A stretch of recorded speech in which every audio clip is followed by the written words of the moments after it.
Welcome everybody, my name is 𝐿 and this is the opening part about world champion Magnus Carlsen, and I'm going to take a look at the openings of Carlsen from the end of 2009 when Carlsen first became the #1 in the world up to the World Championship match 2016 against Sergei Karjakin. So first of all, a little bit about the structure of this part of this section. First, in the first two videos, I'm just going to give an overview of Carlsen's opening. So first, Carlsen with white, and then Carlsen with black. And for both videos, I have a specific theme in mind, and we'll get to this later on. And then I want to specifically look at the World Championship matches. So the match against Anand in 2013 and 14, and then the match against Karjakin, and what openings did Carlsen play in these matches. Again, one video for Carlsen with the white pieces and then one with them as black.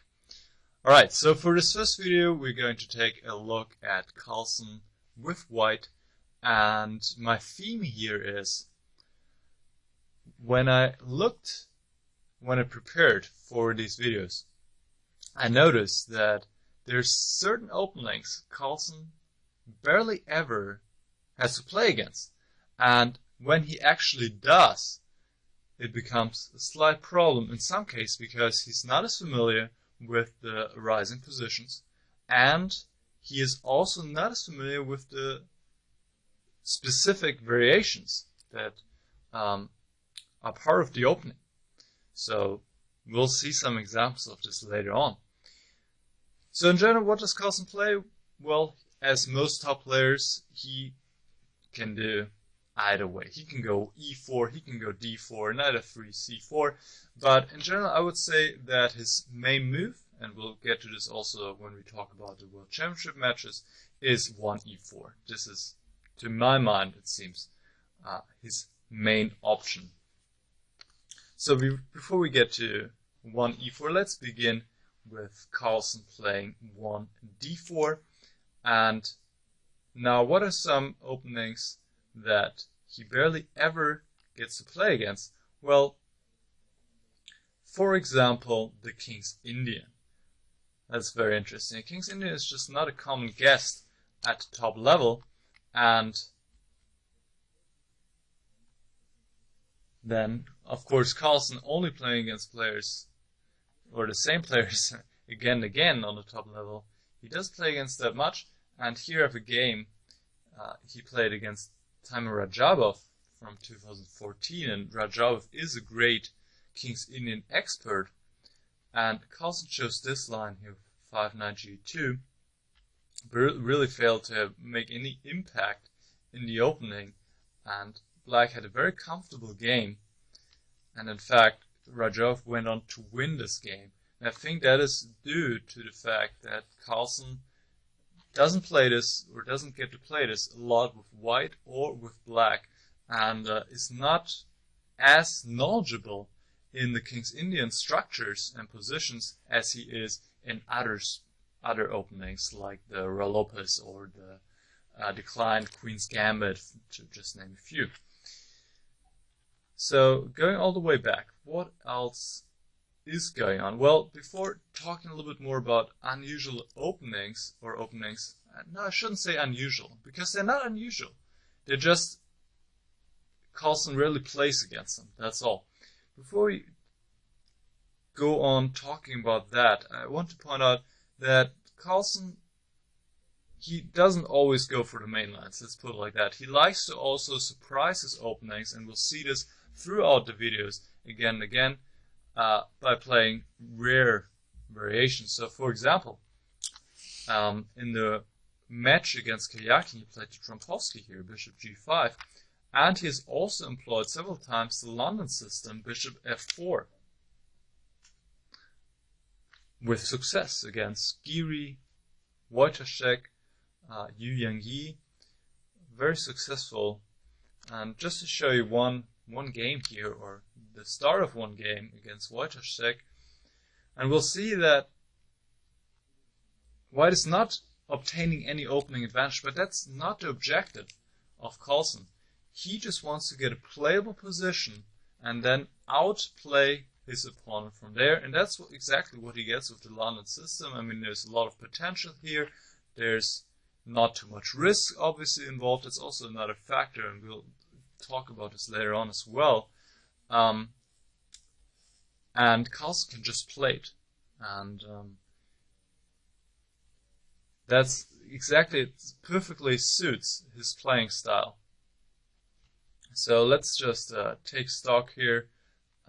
In this position, what has happened? Well, a lot of materials come off.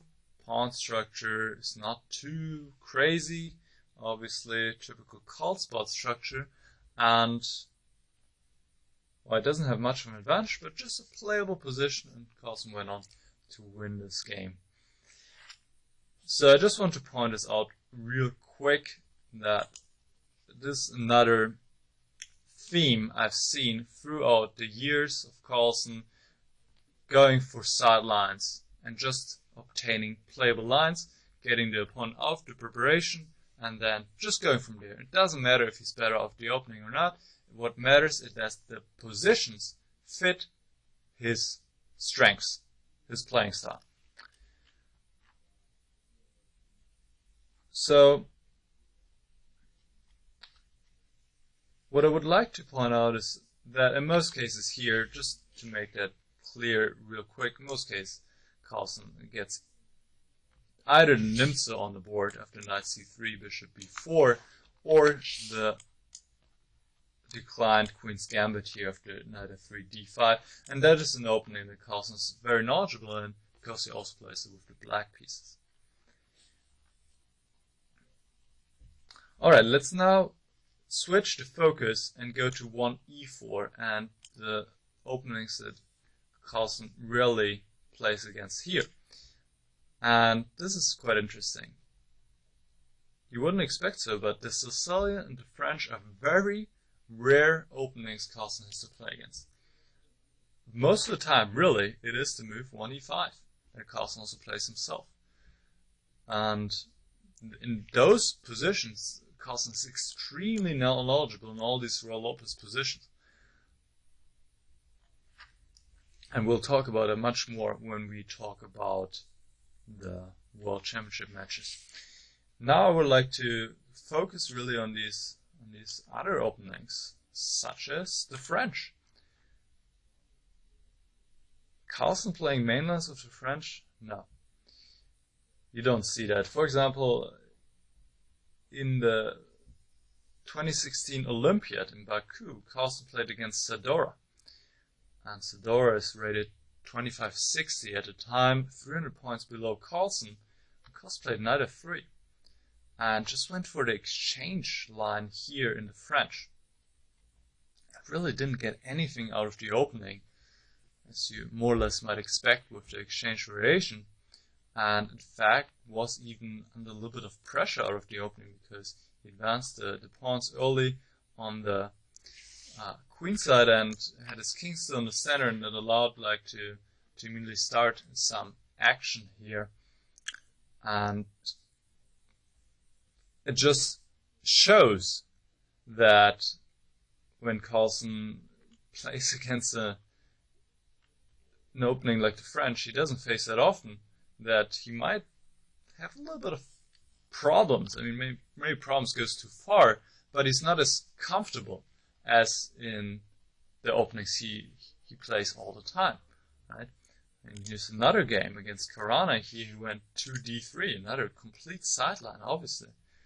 Not at all the main French variation, but this more so fits his playing style than the exchange variation, which is, to my mind, very much a surprise for him to play so, because here it's once again a position that is rich. All the pieces remain on the board for now, just like in the Royal Lopez in many cases, and there's a lot of strategic elements involved, maneuvering. It's important where to put your pieces. That more so suits Carlsen. Alright, so that's the French. And what about the Sicilian?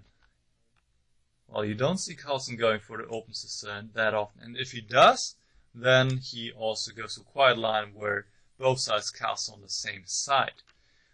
So let's see. Knight f3. Now d6. And here Carlsen's played bishop b5 check on several occasions, which once again suits his style very much. If we look at these positions here, where Carlsen obtains a good bind, good control over his center.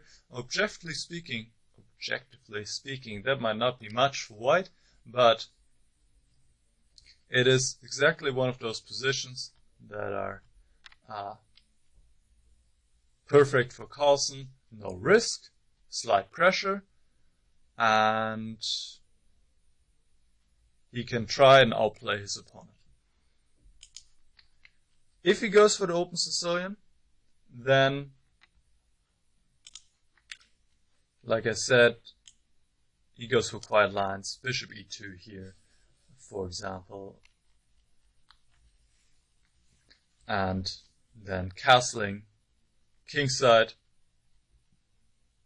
Let's look at one game here against Krzysztof from the Single-Field Cup 2015. And it's much more positional game.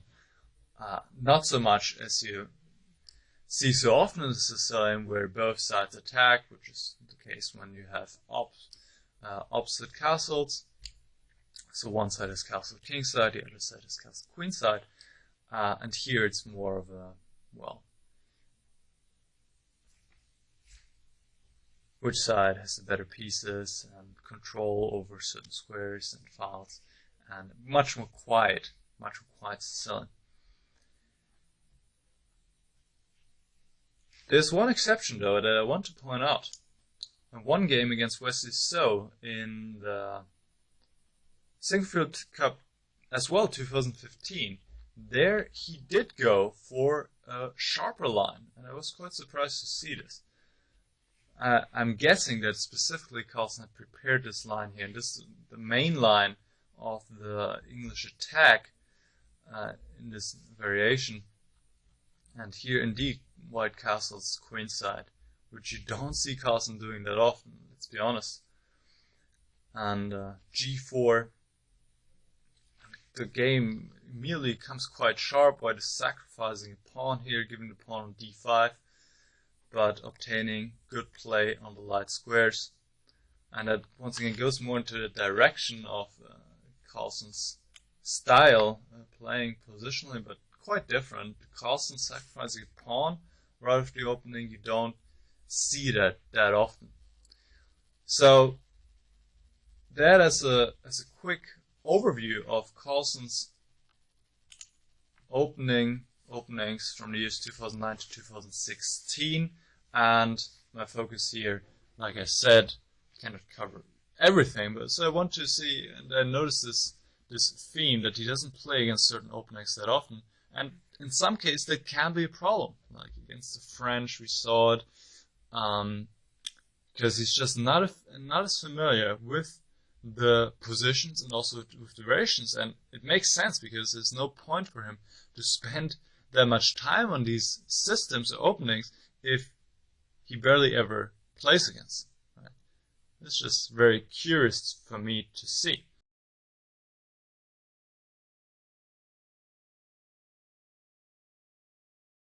Welcome back everybody. So now we're going to look at Carlsen with the black pieces, and here I also have a specific theme in mind. I would like to find out how Carlsen plays for a win with black against clearly weaker opponents. Being the best player in the world for a very long time, obviously he would like to win every game, and especially against clearly weaker players. What are his options for trying to create positions that, well, in which he can go for a win, right? So we'll begin with 1d4, and here Carlsen has a number of options available. His main moves, just to point out real quick, his main option is the 𝐼𝐴 or the Greenfeld. So either E6 or G6 here. And in fact,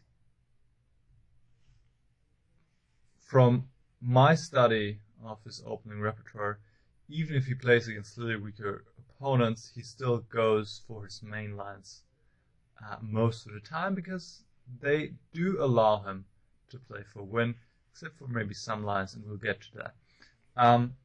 So the Greenfeld here after G6, just to show you one game here against Van Baarle, who is 200 points lower rated than Carlsen. So, of course, Carlsen wanted to play for win, and how did he achieve that here in this Greenfeld? Well, he went for a line where he actually sacrificed a pawn early on right here, sacrificing a pawn on C7, and the pawn is as compensation. As you can see, the whole white king side is still not developed. White will need some time to castle with his king, and this is the compensation here for black. So, taking some chances to create chances. That's how it's done. And like I said, I just want to point this out real quick. Carlsen's definite main weapon against 1d4 is e6, and now either 𝐼𝐴 after knight c3, bishop b4, and those positions I think suit Carlsen quite well. There's a lot of strategy involved.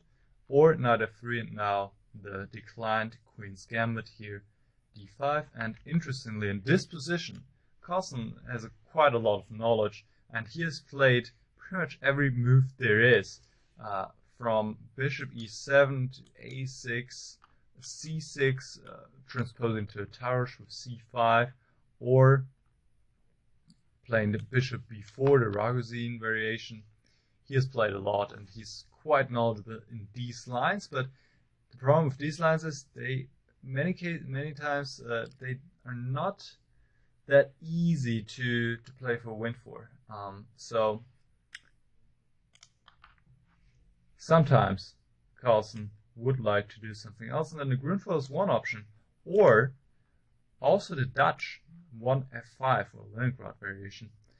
And here he actually, not against clearly weaker players, one has to consider. He played this against Anand and Karana with great success, won both games in 2015, and actually transposed here to a kind of stonewall setup with d5, bishop d6, b3, now queen e7, stopping bishop a3. You don't want to exchange this bishop here on d6. It's vital. You see, black has weakened himself clearly on the dark squares. So black needs to keep this bishop. That's essential. And it really turned out that in these complex, rich positions, Carlsen managed to outplay both of his very strong opponents, Karana and Anand, and won both games. So that also an option definitely in his repertoire to aim for like stonewall type of positions. And also he has played another version of the Leningrad here through this move order against Wojciech. And why am I showing this game? Well, this is actually a game that Carlsen lost, where his opening risk backfired a little bit, I would say, because what happened here is that the pawn on a4 turned out to be a weakness. White was able to win it, and black didn't get enough compensation. Wojciech went on to convert. So that is always the risk that you have, quite natural, if you play openings that are maybe not as sound and that maybe lead to more imbalanced positions, that you also run the risk to lose against clearly weaker players as well. Calling Wojciech clearly weaker player, it goes too far, but still he's 120 points below Carlsen. I mean, it's still quite some elo distance there. Now let's focus on one e4 and what Carlsen does here. Well, e5 is his main move, that is for sure. And then here the Berlin defense is one weapon he definitely employs quite often, but it's not the kind of move you want to play if you want to play for a win. So the other moves that he plays are, well, a6, and he also played, we'll get to this in a moment, the bird variation once, but I don't think he'll repeat that. But those Royal-Lopez positions, actually, I think they're quite well suited for Carlsen to play for win, because they're so rich. All the pieces remain on the board. It's very strategic, and Carlsen can try to outplay his opponents. And here in this position, in the past, Carlsen has played the Breyer variation quite often, which is in this position, knight v8, and knight drops back, preparing c5, bringing the knight to a better square on d7, and black sets up like that, and that worked pretty well for Carlsen. And in the recent past, as we'll also talk about in the video about the World Championship match, Carlsen is also playing the Marshall here, castle, and if white now plays c3, then the gambit here of d5. But all these roll-ups positions have a lot in common. I think they're quite well suited for him to play for when he often employs them, but sometimes he also does something else and takes some risks. And for example, here he once played the bird variation, which is knight d4, which is really not considered to be a very sound choice by black, and he lost without a chance against Ivan Saric in the Chess Olympia 2014.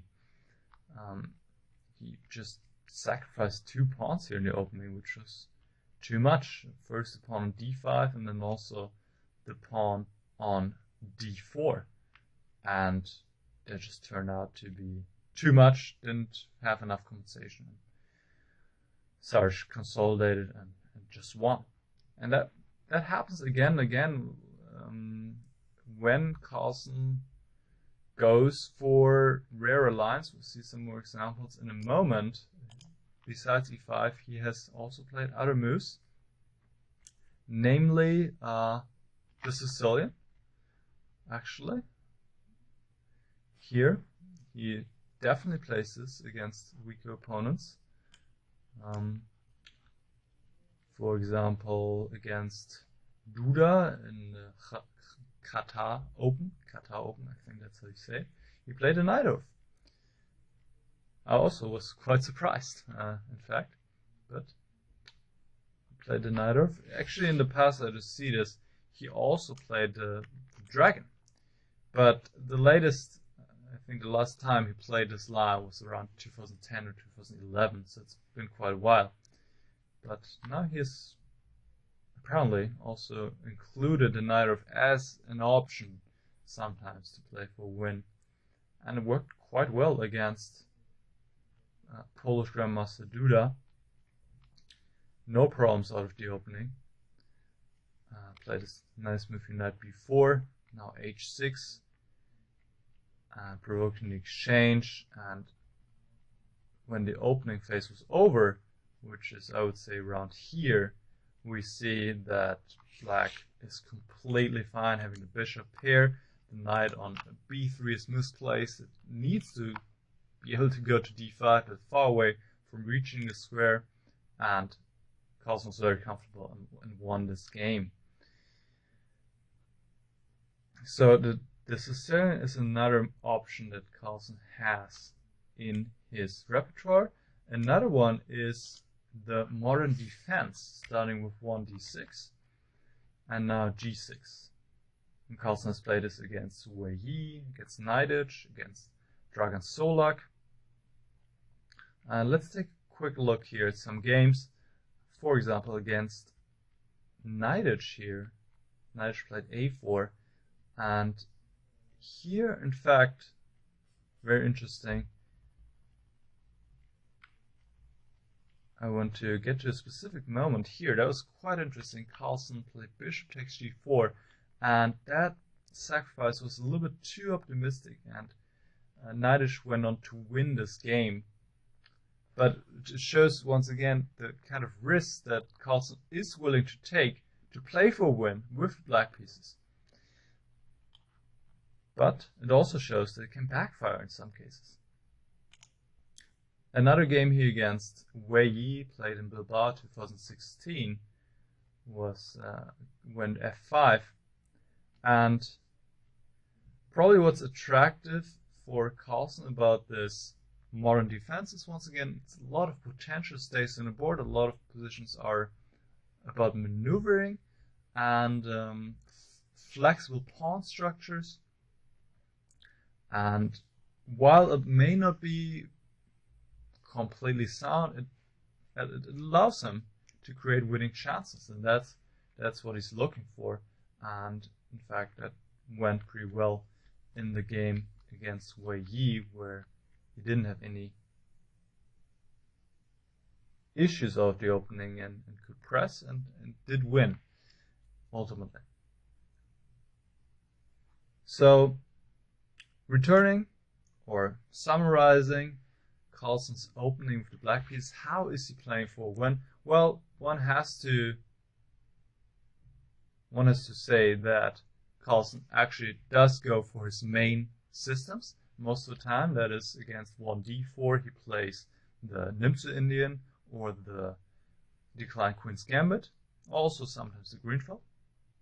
And against 1e4 it is clearly the Roy Lopez, the Berlin, or some other Roy Lopez variation. But sometimes he also chooses some, well, some might consider them not as sound systems, like the Dutch or the modern defense we just saw. But playing these lines also entails some risks, as we saw, because for one, 𝐿𝐴𝐚 is not familiar. Obviously, he cannot be knowledgeable in all variations, and also sometimes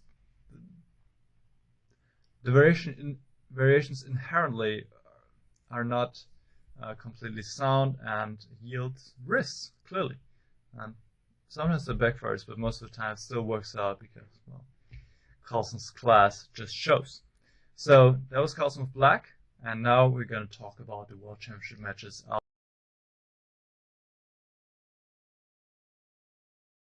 Now we're going to take a look at 𝐿𝐴𝐚's opening repertoire for the World Championship matches. So the two matches against Anand in 2013 and 2014, and the match against Karjakin in 2016. And what I'm going to try to do here is, for one, talk about how it chronologically developed over the years, how 𝐿𝐴𝐚 kind of found the right match strategy, and also how the opening preparation may have changed for 𝐿𝐴𝐚 and what his goals were with his opening choices.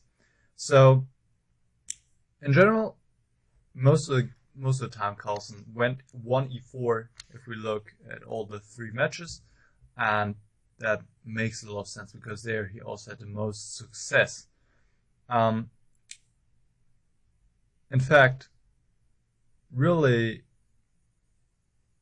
only in his first match against Anand he was kind of experimenting, and then it kind of became clear 1e4, that's the way to go. So before we talk about 1e4, let's first real quick consider the other moves 𝐿𝐴𝐚 has tried in World Championship matches, and he has played c4, knight f3, and 1d4.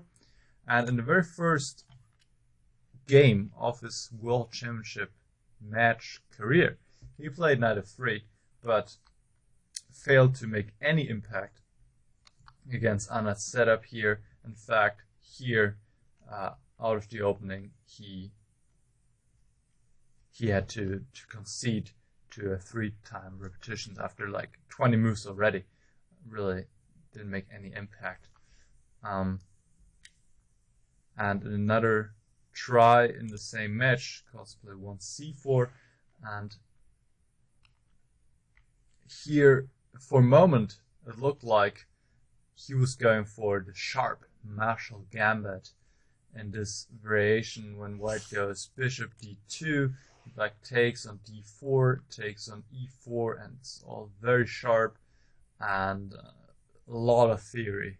But 𝐿𝐴𝐚 did not go for this, and kind of makes sense because, as we have already talked about it a little bit, he does not usually go for highly theoretical lines, or also doesn't go for lines in which he might be in danger when he doesn't know specific computer preparation. So he played knight c3, but, well, here white doesn't have anything. As we've also talked about, it's not always Carlsen's objective to be better off the opening, more so to get a playable position. And that's what he got here.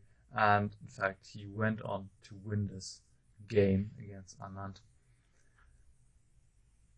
So let's return once again. What else has Carlsen done here? Well, in the match against Ǩayāqin for the first time, he played d4 as well. But once again, not going for any main lines. I mean, that's just a general theme.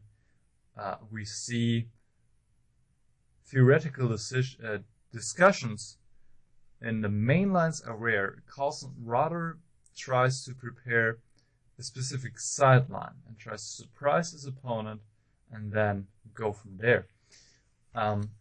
Here he played a Trompowsky and also played the collar system against Ǩayāqin, but really failed to have an impact. Ǩayāqin equalized effortlessly, and in fact that was the game that Ǩayāqin went on to win with the black pieces later on. So to me it makes a lot of sense that Carlsen has played most of his games 1e4, because particularly in the Raul Lopez positions, he is such a great expert. He plays with both colors. He feels so comfortable in them, and he manages to outplay his opponents again and again. So 1e5 has been the choice mostly by Anand and Ǩayāqin. The only deviation I've seen by Anand was to play Sicilian, and Ǩayāqin also played Sicilian once when he had to win in the tiebreak. And here, again, no main lines really. Against Anand, one game continued like this. And we also saw this similarly in the video about Carlsen with the white pieces. This is a position that suits him well, where he gets this bind, where he gets control over his center, and nothing's going to happen to his position, very solid. And he can just play and try. Maybe he wins, maybe he draws, but he really he isn't running many risks. And it seems to me it's a common objective of Carlsen's opening strategy in general, going for positions that might give him a little bit of an edge, or at least give a lot of potential, and then try to outplay his opponent. But most importantly, it's not in great danger. All right, so let's now look at e5 for the remainder of the time, because really that is the move Carlsen was faced with most of the time. And here Carlsen played the Raul Lopez most of the time, sometimes also the Italian, the bishop c4 move, bishop e5, and now both, interestingly, both Anand and Ǩayāqin chose the Berlin defense in all the games, which is also what Carlsen, of course, plays himself. And against Anand, Carlsen went for the Berlin endgame a few times. So let's have a look at that. The Berlin endgame here arises like this. This is the famous endgame in which, well, white has not managed to really prove an advantage. Maybe there is none, but people have definitely tried. And it is certainly an endgame that suits Carlsen well, because there's a lot of strategy involved, maneuvering, and it's very, very rich, very deep endgame. And I would like to show you one game here from the match in 2014, in which Carlsen was very, very well prepared up to move 28. And that is a rare exception, that's why I'm pointing it out. So this is a line that has been seen on the top level many times. It's all more or less forced. Black wins a pawn temporarily on h4, but still has the issue with his king. As so often in the Berlin endgame, the king is always a little bit of a problem, because you cannot cast anymore. Now black exchanges a pair of rooks, and white goes for this pawn. We see a lot of material coming off, but there's still potential. I mean, Carlsen isn't playing this to get a draw, obviously not. He wants to try something, and he did try something in this game. Up to this, it was prepared. Now Carlsen still knew the position up to this point. 28 moves. I mean, you have to imagine it's 28 moves. That is a lot. And he did manage to exert pressure here and played on for 122 moves, and found a way to defend and hold a draw. But it shows, if it's necessary, Carlsen can also prepare very deeply. But most of the time he doesn't feel like that is the way to go. He rather tries to surprise his opponent early on and get them to a new position where they have to think, and where he maybe knows something about the position. I mean, that is a considerable advantage that you have if you surprise your opponent first and you have seen the position before, you have analyzed it. That is an edge, and that's certainly what Carlsen, especially in the match against Ǩayāqin, was trying to do, and I do have an example for that as well. Also in the Berlin defense, Carlsen played the move rook e1, which is considered rather harmless because the position is so symmetrical. But here Carlsen had specifically prepared rook e2, which has rarely been seen. Usually the natural move is rook e1, but rook e2 has an idea to it. Some lines it is good to be able to quickly double on the e file.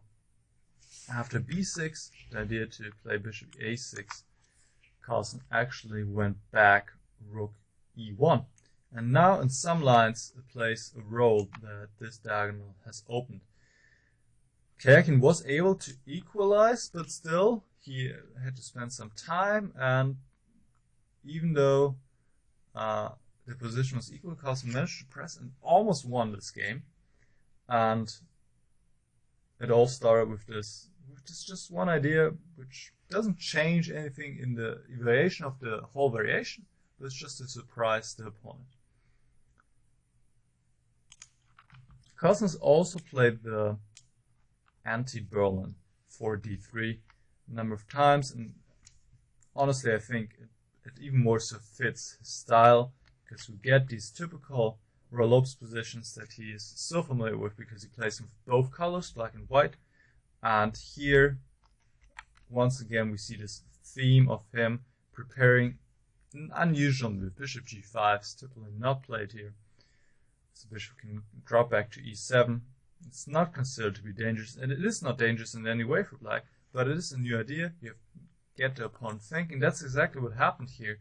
Ǩayāqin, in this position, or in the next few moves, he spent a lot of time, and that time was missing later on, and Carlsen was able to strike back here with this win and equalize the score in the match.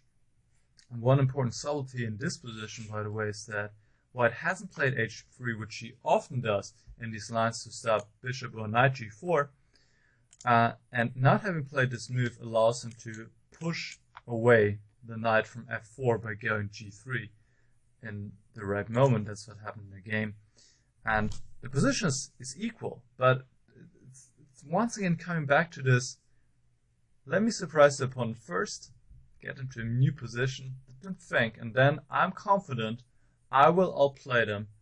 I'm better in those kind of positions than them. And that has worked well. I mean, here's another one to emphasize this in a game against Anand in Sochi 2014.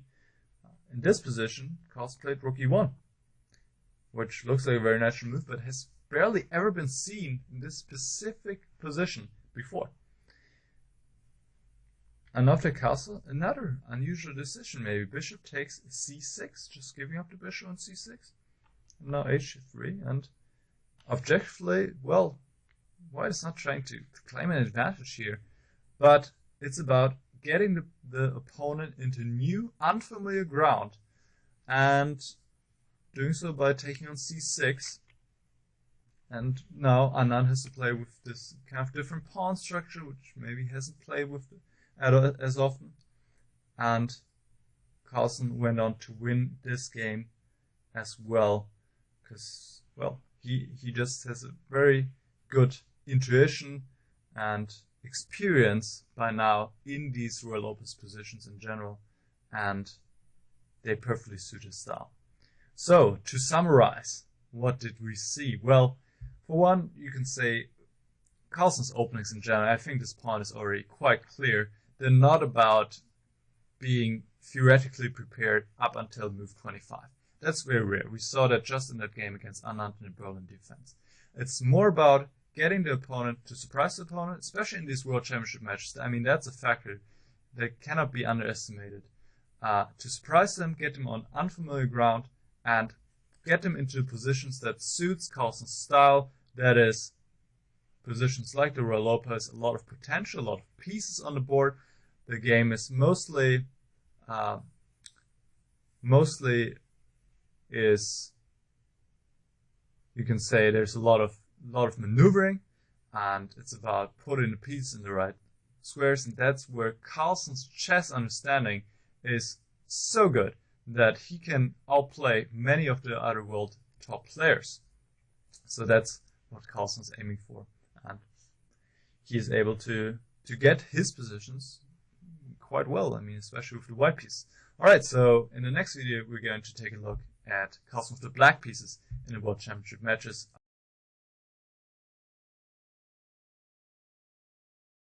Now we're going to take a look at Carlsen's opening repertoire with the black pieces over the course of the 3 World Championship matches, 2013, 2014 against Anand, and 2016 against Karyakin. So obviously we have to take a look at 1e4 and 1d4, and we'll start with 1d4. That's a move Anand played most of the time. Karyakin just chose it once, and Anand was actually very able to pose problems to Carlsen here. I mean, if Carlsen ever had opening problems, then it was against 1d4 in the match, particularly again in the match 2014 in Sochi. Because in the first match, Anand actually mostly played 1e4 and just hit his head again and again against Carlsen's Berlin defense. And then he switched to 1d4 and he posed much more problems to Carlsen there. So let's have a look. What did Carlsen play against 1d4? Well, it is already a sign of his problems that he's switching a lot. He has played 4 different openings against this move, and against Anand he played twice the Grünfeld, twice the declined Queen's Gambit, and also the Queen's Indian once. And what I noticed was that many of those games, it was just an idea, a variation for one game. Just surprise the opponent once and then never play it again. And well, that is a little bit of a risky approach. I mean, it can work, but it's saying the variation is not good enough that I can play it several times, and that's not saying something great about the opening. So let's maybe go kind of chronologically. In the first game that I would like to talk about, in the match 2014, Carlsen played the Grünfeld. So let's go there. Knight f6, c4, g6, and here we have the Grünfeld on the board, and it was this particular line of bishop d2, now e4. Carlsen had prepared the Grünfeld, I believe, specifically for this match as a new opening, as a new weapon. And here we had a quite imbalanced position on the board. Let me get there real quick. Now both sides have developed all their pieces, and white has the space advantage, and also maybe the option to attack the black king, whereas black's position is quite sound, and it will be a lot about which minor piece is better. So not the kind of typical position that you see Carlsen play.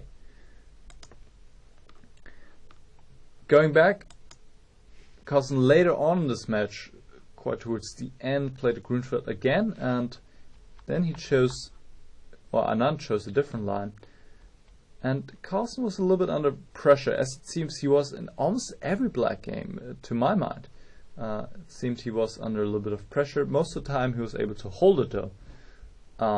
But Anand, you could say, much more so than Ǩayaqin, was able to really pose opening problems to Carlsen. Here in this line, white has this pass pawn of d5, which can be supported, and it's a quite sharp line. Anand was better, but did not manage to get anything countable out of it.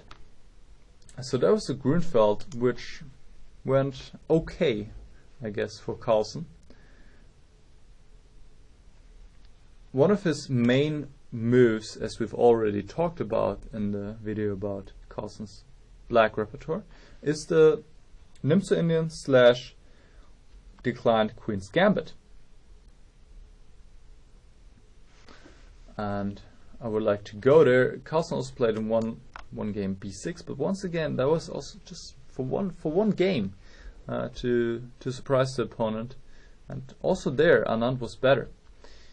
But I would like to look at this right now, because this was quite an interesting moment in the match, Anand against Carlsen. Here, this line of the declined Queen's Gambit, and this is a rather quiet, very solid line for black, but there is also some fury. And what happened in this particular game was that Carlsen was out-prepared by Anand. I mean, this all looks very solid, and if black is able to go b5 next move, then, well, white has the space advantage, but not more than that. In most cases, most games result in a draw. But white has this idea to sacrifice a pawn of b5 and bring his pawn all the way to c7, which Anand did. And this might be still fine for black, but if you don't know how to play here, you are in trouble. And that's what happened. Carlsen couldn't find it over the board. Anand was perfectly prepared, and Anand won the game pretty much out of the opening preparation. That's exactly what Carlsen tries to avoid at all costs. Of course, he doesn't want to play against a computer. He wants to play against a human, and that is the only time in his match history that he lost a game out of the opening. So in a later game in the same variation, Carlsen switched up. Here he played the move c5. Once again, just a line for one game. Here in this position he played the rather unusual move rook e8. And even though Anand was able to put up some pressure, once again Carlsen defended, and the game ended in a draw. So really, to me, I mean, struggling would go too far. But Carlsen certainly had some opening problems against Anand, and you could say now, of course, with hindsight, that Ǩayaqin should have gone for 1d4 more often. In fact, he only went for it once. Ǩayaqin just played 1d4 once, and Carlsen once again played a new opening. He didn't play any of the openings he played against Anand. He played the Slav now. Here, c6. And in fact was able to equalize very comfortably, had a tiny little idea prepared. Here the players transposed to the accepted Queen's Gambit. And in this line, there are two main moves, a queen takes d1, bishop takes c5, but Carlsen went knight c6, which is the third option and seems completely fine, and Carlsen equalized effortlessly, and the game ended in a draw. So we see a lot of different openings by Carlsen against 1d4. The same cannot be said about 1e4. Here clearly his choice is 1e5. Just once he has played something else. That was the Caracan in his very first black game in a World Championship 2013. And once again, as so often, an idea for one game, surprised his opponent here by going in this line, not going knight d7, which is the main move, but playing e6, allowing knight e5. But he had very specifically prepared this, had looked at what does Anand do here, what did he do in the past, then very specifically looked at this line, prepared it, and it worked out fine. But it's like, once again, you can just do it once and then you go on to something else, because the variation, if your opponent knows it and is well prepared, then might be not completely sound. So this has been, as we have seen many times, Carlsen's strategy to play a variation once, surprise the opponent, and then never play it again. Now let's look at e5. Knight f3, knight c6, bishop b5, and here very interesting shift. In the matches against Anand, Carlsen played the Berlin knight f6. Actually, we have to say the match 2013, because in 2014 Anand didn't go 1e4 a single time, played d4 in all his games. So in the 2013 match, Carlsen did very well with the Berlin defense, but for his match against Kayaki, he switched and he didn't play the Berlin a single time, which I think was great for Carlsen, because the whole preparation that Kayaki probably spent on the Berlin, all that work with his seconds, well, he could not use it in the match. And Carlsen was always the one who was better surprised. In general, in the match against Kayaki, Carlsen was in almost every game better prepared, and we'll see the only exception in a moment. So let's first start with knight f6, consider the Berlin real quick. In the endgame, Anand tried to play the endgame several times, but really couldn't pose any problems to Carlsen. As I've said already in the previous video, Carlsen feels quite at home in the endgame. It suits his playing style well, a lot of maneuvering, positional play, very deep and rich strategic struggle here, so no issues for Carlsen here. And in the line with 4d3, the anti-Berlin, Carlsen also didn't have any issues. In fact, he managed to even win one game with black here against Anand. As I've already emphasized in several times, is that Carlsen feels very much at home in the Ruy Lopez kind positions. So now let's see what Carlsen did against Kayaki. Like he said, in all the Ruy Lopez games he played a6, and he had prepared something new here, the Marshall. Before we get to the Marshall, with b5 here, with bishop e7, I would like to take a look at the only time Carlsen deviated from that plan was when he played the 𝐴𝐼𝐿 with bishop c5, and here he went for a deep theoretical discussion. The 𝐴𝐼𝐿 is an opening with a lot of theory and a lot of concrete theory, sharp lines, because black is sacrificing a pawn here, the pawn on b5, and his compensation consists of play on the dark squares and the slightly weakened white king. But obviously you need to prove that compensation, that it's worth a pawn.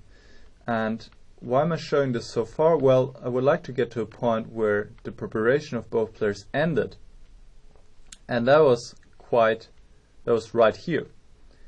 Okay, I can prepare it all the way here, and Carlsen seems also. But it turned out that even though it is reduced material, white is still a pawn up, and of course there are some there's some compensation for black, no doubt, but white still has an advantage, and Carlsen was very close, you could say. I mean, not very close, but he was under pressure in that game and almost lost the second game in a row. And well, in the end he managed to defend, but it was a tough game. So as in the game against Anand in the declined Queen's Gambit, if the black piece goes for a long theoretical discussion in a sharp line, could be trouble for him. And all the other games he went bishop e7, and now after rook e1, which is the main line, a b5, bishop b3, Carlsen was ready to play the marshal here with d5 after c3. Also one of his seconds is the great martial expert Jan Gustafsson. But actually didn't happen in the match. Kayakin never went c3. Probably he didn't want to see Carlsen preparation specifically. There was just one game where it was kind of a delayed martial gambit here. Now d5, and Carlsen also was excellently prepared and had no difficulties to equalize here. c5 was an important move, stopping any d4, claiming more space. And there were even rumors that Carlsen, even the end position, which was a draw, he had seen in his preparation before. So no issues there. Actually, Kayakin most of the time played this line, d3, which has become more fashionable recently because the white players are looking for ways to deviate from the common paths and pose problems to black. And I would like to show this once again to illustrate this point of Carlsen surprising his opponent again and again and again. In this line, this position occurred several times in the match, and every time Carlsen played a new move. Almost every time. Actually, it occurred 4 times. And Carlsen played 3 different moves. He played knight a5, bishop e6, as well as knight b8. And really in all these lines, he didn't have any difficulties equalizing. And it just goes to show, again and again, he wants to play a new move, just to be the first one who surprised his opponent. And it worked out very well in this match, this kind of strategy. So, coming to an end of this video, and of course also the whole opening section, and I think I was able to illustrate quite well again what Carlsen was aiming for in his opening strategy, not only in the matches but in general. He wants to get the positions into his familiar ground. He wants to get his kind of positions, and definitely specifically the Roy Lopez is one of them, where he just feels like a fish in the water, where he feels so comfortable because he has all this experience, played with both colors, and there's a rich strategic component or several components going on. There's a lot of maneuvering. It's important where you put your pieces, and Carlsen is just the best in the world in this kind of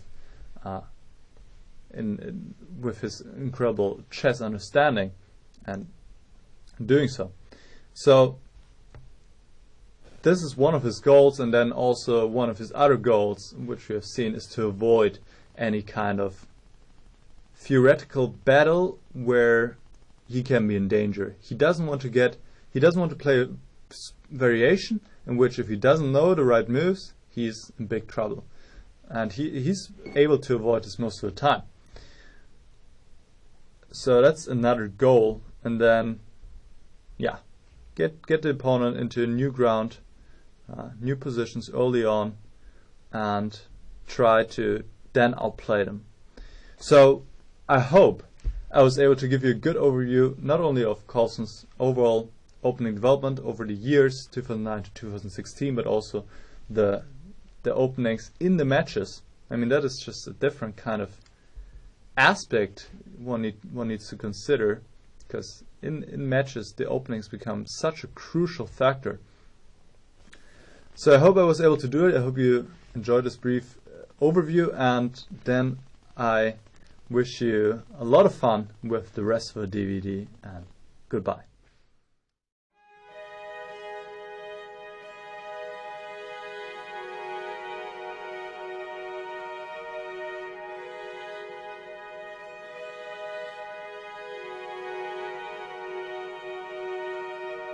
Bye.